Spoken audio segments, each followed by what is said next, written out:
Let's take a deeper dive into the e-commerce space and growing competition between Chinese and U.S. sites. Joining us to help us discuss it all is Sonia Lipinski, partner and managing director at Alex Partners and head of the fashion practice. Sonia, thanks so much for joining us. This is something that I can definitely get my teeth around because I do a lot of shopping on Temu, for example, lately, and my kids always tell me you're doing too much.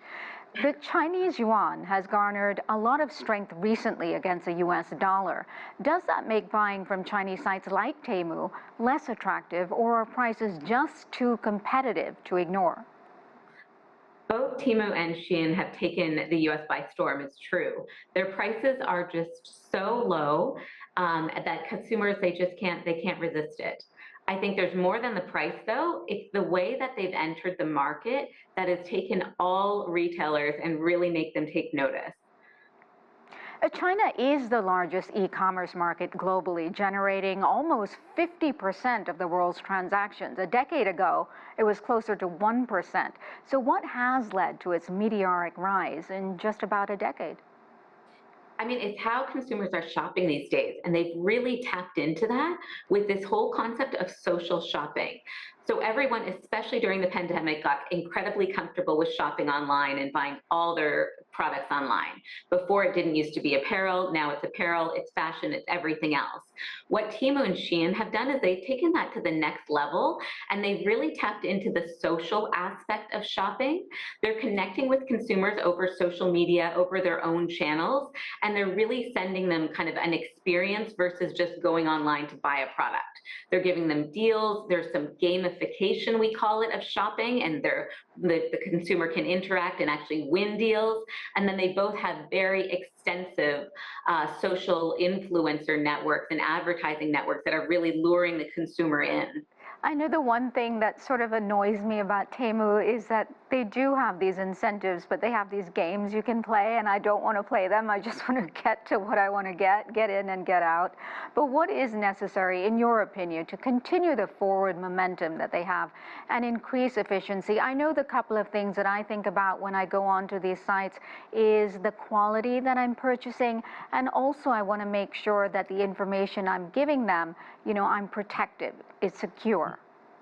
Yeah, it's interesting. It's going to be a really telling point when the consumer actually pushes back on some of these things, when the price and the product selection doesn't outweigh some of these things, the concerns that you're talking about, Karina. But today, I mean, they've really excelled at giving the customer what they want. So we've been talking about Shein in fashion for quite some time, and every fashion retailer has taken notice. Shein has upended the model of how they deliver fashion to consumers, and it's all based on what the consumer is looking for.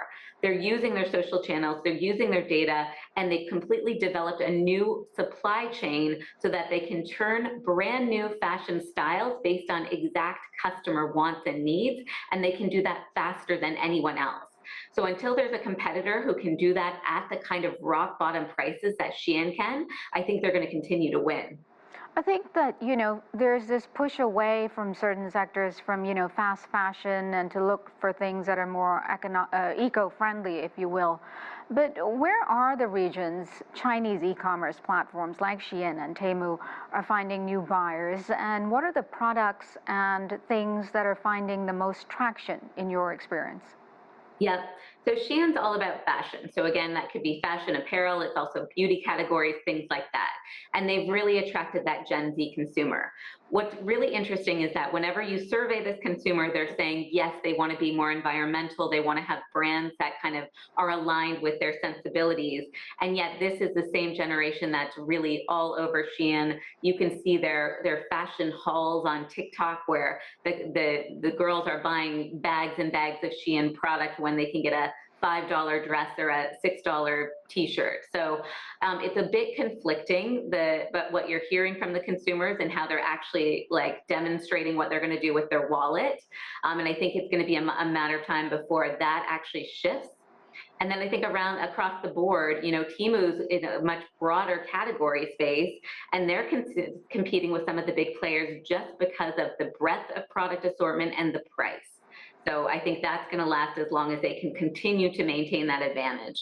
And let me ask you, what are some of the challenges e-commerce platforms face, including internal competition from other giants like Alibaba, JD.com, for example? Yep.